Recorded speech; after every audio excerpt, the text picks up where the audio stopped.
Hi everybody, this is Liz with 143 Handmade. Welcome back. So this is Sewing Sunday, and this year I'm working on a wonky improv Christmas quilt. This was the inspiration piece. This I've decided to break it down into kind of three different areas of the quilt, and at the moment I'm working on the upper right hand side. And I have done a bunch of hand quilting on this guy. So just really from the horse here, I plan to do a little bit more right along here, and then I'm going to do a little bit of a whip stitch along this rope, and then that is totally quilted in because there's batting in that one. So the stand is going to be a little bit extra raised. But today we are going to work on some houses for this particular quadrant. And I don't claim to be a master at this or anything like that. But I thought I would try and use this little gingerbread man and these little blue stripes because it kind of reminded me of siding.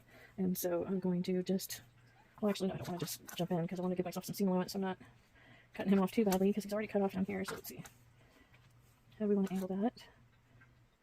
Probably overthinking this too much, huh? Let's see, let's try this. Getting rid of that. Well, that's not going to work.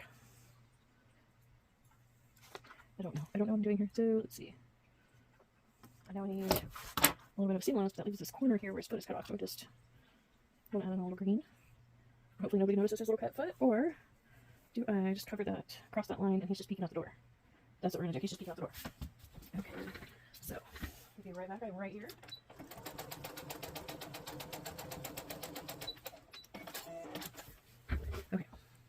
So yeah, so now he's just kind of hanging off the side of the door like that. Yes, that works. Okay, now I kind of wish I hadn't cut off that little piece. Oh well, it is what it is, right? So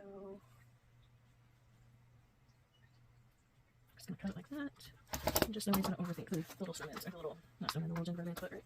Okay, and now we have a straight line to work from. Line that up and create a straight line up here. There we go.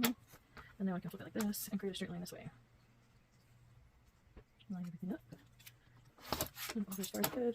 Okay, and now I'm gonna go ahead and take another piece of that because I have some that's straight, cut the other way. This longer piece, and that will go above. So making my silly Tilly asking to go outside and whatnot. Thankfully, we have assistance today, so I don't have to worry about stop end.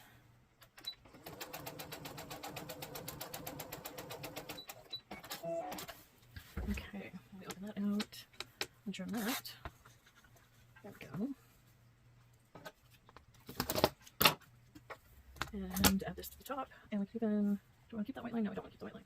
Okay, so I need to even out this edge a bit, so that way I can use this as the edge. Okay, wait, which way does that put the shading? I'm going to put the shading the same way, so I need to trim off this edge. There we go. And I'll just do a rough cut that way, get rid of that extra. Just do a rough cut here, get rid of that extra. And sew this to the top, and then we have the roof section, which I have to go grab some brown for. So I'll be right back. Okay, so I've pulled out the brown that I'm going to use for the roof. It's not quite wide enough to scrap piece, but it'll be fine. I'll just shrink this down. No big deal. So I'm going to decide that I want my roof to be as wide as my ruler. Just because that's easy. And that way I can get rid of the extra. And then now what I'm going to do is take some of my background scraps, and that piece is not quite big enough. And I'll take a strip and create. I'm not going to worry about doing it like precisely and snowballing the corners like exactly the way you're supposed to or anything like that. As long as I cover the corner, and even if I don't, I can always add it more, right? So I'll be right back with my roof. Okay, so now I have two houses. I just did this little applique one that I cut out from the same fabric that this little gingerbread man is from. So I was thinking that this one would come up here into this corner with the little trees, and I'm going to start working on that corner. So I'm going to just rotate my whole mat, so I don't ever see myself investing in what they consider rotating mat, because any small mat rotates. Just pick it up, spin it, But no offense intended, I just don't understand that one, so I just don't get it.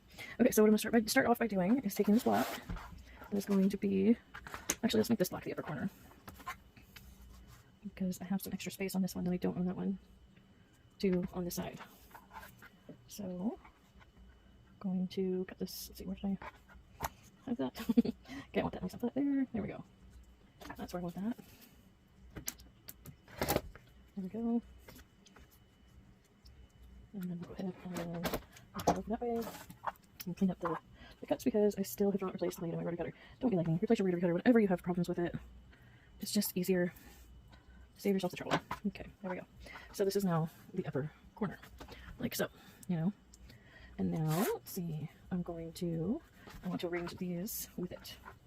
I don't know exactly how I'm going to do that, but I just wanted to give myself a square corner to work from. I could just add that guy right there because they are the same height, but I don't really like the idea of that, leaving that quite so square. Let's see. If I bring this one in, I mean, I don't have to fill in with some background, and that's totally fine. Let's see, can I, yeah, because I can always just cut straight. So I'm going to stagger those like that, and we can put this one like so, and kind of make a little 3-patch that'll fill up that area. Let's see, how do I want to get this guy in there? Do I want to push it? Just add that little, yeah, I think I just want to add that little bit of background, and then have this one up here, and it will kind of be on top of the bigger tree that will be here.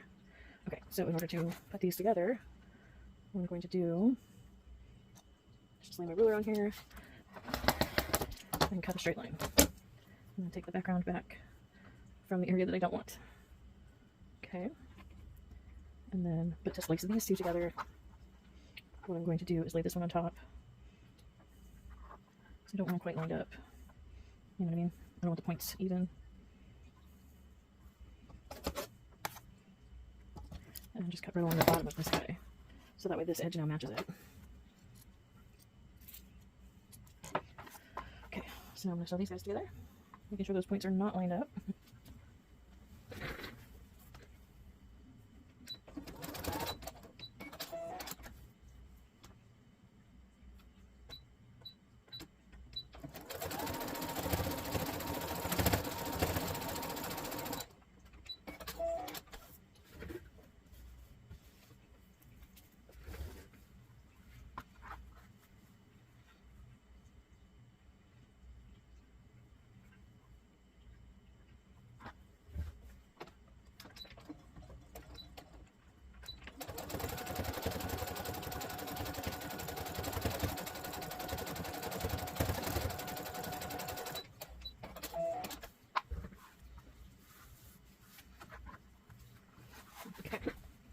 So now I kind of shrunk up and those kind of got close, but that's okay. It's all good. So now what I'm going to do is just cut right here, give myself a nice straight edge. And that way I can kind of measure this space here by putting this up against a grid line.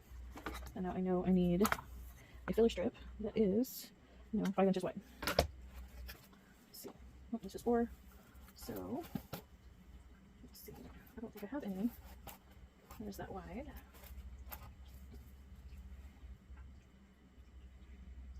So what if I just patch it with this, and then I can cut, yeah, that's what I'm gonna do. Okay, so I have this upper corner all put together, and I'm just gonna keep fiddling with it and playing and putting pieces together, and we'll see what I come up with. Those two trees kind of blended into one, but I like how that looks too. I didn't plan that. I would never have thought to do that, but it looks cool. So let's see. I want these guys over here, and it's totally fine if this block ends up being, bigger than I had planned. That would actually, be easier in some respects, So let's see. Just like so. Hold this down so I can see what that straight edge will be like. Yeah, and then just with a bit of, a bit of background fabric here and there and some strategic cuts, maybe move this one over a bit so those aren't stacked. Yeah, so thank you so much for joining me, and I'm going to go ahead and work on this for a few more minutes, and I will be back. Thank you so much for joining me today. This is where I'm going to have to stop. I'm having some technical difficulties with the sewing machine, and so this is where I'm going to end it for today. Thank you so much for joining me. I can't tell you how much I appreciate every single minute we spend together. See you again soon.